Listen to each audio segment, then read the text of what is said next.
6,4 कशामुळे केलं हो? हे अंतर फायदा असा आहे की झाड हवा धरून चालतं आणि सरकीत दाटाव म्हणून मान्य आहे कापसाला. मग हे शिल्लक जरी हवा घ्यायला एवढं जरी रान राहिलं तरी तुम्हाला त्याच्यापेक्षा 1.5 कापूस भेटतो उत्पन्न भेटतं. आमच्याकडे तर 3.5 आहे. 3.5 मायावर 1 आमची झाड काही जास्त बसते. झाडाची संख्या जास्ती बसून द्या ना, पण ते बी झाड बारीक जरी राहिलं तर तुम्हाला बी उत्पन्नाची काय अडचण नाही. पण याच्यावर असं आहे की हे झाड मोठं जरी झालं समजा तर अंतर जास्ती असतं तर हे नसतं झालं. जास्ती जेवढी दटन तेवढा माल कमी होतो. याच्यात चांदणीसारखं ऊनच पडलं पाहिजे गो खाली. खाली ऊन पाहिजे. हा ऊन पाहिजेच. किती दाटवा तुमचं म्हणणं आहे, सूर्यप्रकाश यायलाच पाहिजे. हे जर समजा दाटलं आणि बुरबुर पाऊस जर सुरू राहिला तर पातेगळ होती ती दाटलं खाली ऊन नाही पातेगळ ही झाडाच्या कमतरतेमुळे नाही होत अन्नद्रव्याच्या. तिला हवा खेळते नसल्यामुळेच पातेगळ होते असं तुमचं म्हणणं आहे. ऑक्सिजन कमी बरं हे कुठं पाहिलं तुम्ही असं केलेलं? कोणत्या भागात पाहिलं कुठून मार्गदर्शन आडुळीतून रॉयल शेतकरी ग्रुप दुसंगे म्हणून येतं त्यांच्याकडून आम्हाला मार्गदर्शन भेटलं. त्यांच्या मार्गदर्शन गेल्या वर्षीपासून राबिलाय. याच्यात तुम्ही गेल्या वर्षीपासून कार्यरत.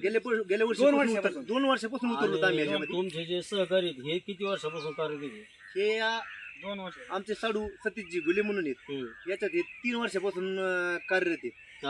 तर त्यांनी 1 वर्ष आधी गेल्या दुसऱ्या वर्षी मग मी त्यांना जोडलो. समजा भारतराव भुतेकर येतं मेवणी. मला काय म्हणायचं, कापूस किती झाला? कापूस किती झाला गेल्या वर्षीचा कापूस किती झाला? गेल्या वर्षीचा 27 क्विंटल कापूस झाला. बौद्ध संघाच्या मार्गदर्शन खाली 27 क्विंटल 1 एकर मध्ये. गेल्या वर्षी माझं हेच माप होतं इथं.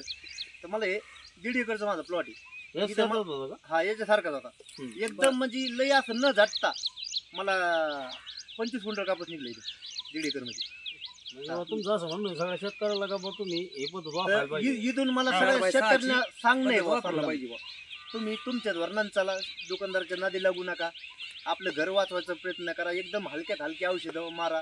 म्हणजे कसे हलक्यात हलके म्हणजे आता दुकानात हे सांगते तुम्हाला हलक्यातलं औषध तुम्ही सांगा. आणि दुसरी गोष्ट आम्ही सांगण्यापेक्षा आहे का हे औषध सांगते पूर्णपणे. आता लहानपणापासून सरकी आहे ना, लहानपणापासून आपले कमी पैशाचे औषध म्हणजे लय भारी नाही. आता दुकानदारा गेल्यानंतर आपण ते म्हणतो गुलाला मारा पन्नामा मारा, याच्यापेक्षा तुम्हाला भारीच मारा लागणार. त्याच्यामुळे अगोदर साधे औषधं त्याला रॅक्शन आणूच नका झाडाला. असं म्हणणं आहे तुमचं, त्याला जर काही जर टप वापरलं तर रिॲक्शन येऊ शकते. रॅक्शन येऊ शकतो ना. आता दुसऱ्या वेळेस काय आणायचं? आता मी आल्याच्या नंतर मला असं वाटतं की हे सगळे कवळ किळे पानं आमच्या दाबले असे कडवाजले राहू. करतो ना. हे परिणाम आमचं कशामुळे झाले? आम्ही भारी औषध मारले. भारी औषध. आता औषधात लहान बाळाला आपण जर हाय ट्रीटमेंट दिली तिथे उभरून जाईल निश्चित. उभरून जाईल. त्याच्यामुळे भारी ट्रीटमेंट नाहीच पाहिजे. नंतर तुम्ही स्टेप घेतली पाहिजे. अटॅक पाहून काम करा. रोग ओळखायचा. आता किती जणांनी केलेली अशी आता गुले पाहुणे केली, भुतेकर पाहुणे केलेली आहे, मी केलेली आहे. कृष्णा लोकांना लावल्या तुमच्या धोरणाने.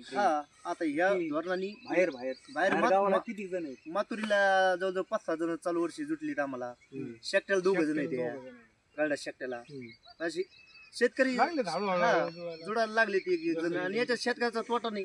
आणि आम्हाला इजूबोधू संघाचा सांग नाही की तुम्ही सरकी हीच लावा, ह्याच पिशीला कापूस निघतो असं बी त्यांचं काही म्हणणं नाहीये.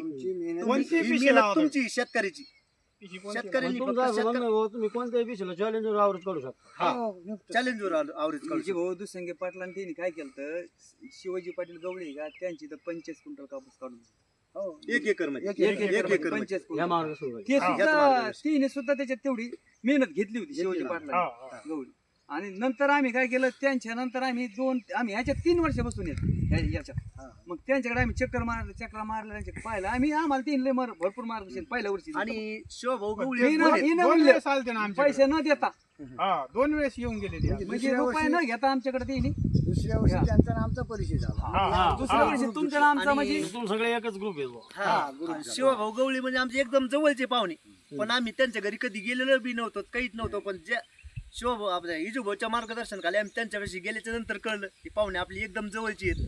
आम्ही दर 15 साल मला असं कळलं होतं का तुम्हाला आधी युट्यूबवर पाहिलं तुम्ही केलं ते गेल्या 2 वर्षापूर्वी त्या सरकीच्या दिवशी याच्यात उतरलो तर आम्हाला काय 7-8 क्विंटल पुढे काय कापस झाले नाही आणि नंतर मला आलं कापसाला काही वाढणार ते व्हायना मग तिकडे ते आडोशीतलं शिवाजी गवळे ते इजी भाऊ ते आम्हाला ते 2 माणसं भेटली मग ते म्हणले तुम्ही कापसा जर उत्पन्न काढा झालं तर आमच्या हिशोबाने काढावं मग केलं त्यांचे सगळं मार्गदर्शन पूर्णपणे घेतलं मग आम्ही म्हणजे रोज त्याचं 8 साल चक्कर तिथं मारले म्हणजे नियोजन घेतलं पहिल्या वर्षी मला 20 क्विंटल कापूस झाला ती सरकी तर 4 फूट राहत होती आपली 4 फूट राहत होती आपली सरकी तर ती काय नियोजन मध्ये नव्हती पण नंतर नियोजन केलं लागवड नंतर नियोजन केलं मग मार्गदर्शन पूर्ण म्हणजे तिने 2 चक्र मारल्या ना आपल्या विजय भाऊनी 2 चक्र मारल्या नंतर नियोजन केलं मग ते म्हणले तिला दाबावं लागणार आहे मग ती दाबिली एक साईड मग तिची झाडं बी 1000-1200 आम्ही उपटून काढले पूर्णपणे मग ती डेव्हलपच केली जवळजवळ 3-3.5 हजारापैकी 1000 झाडं आम्ही उपटून काढलं होतं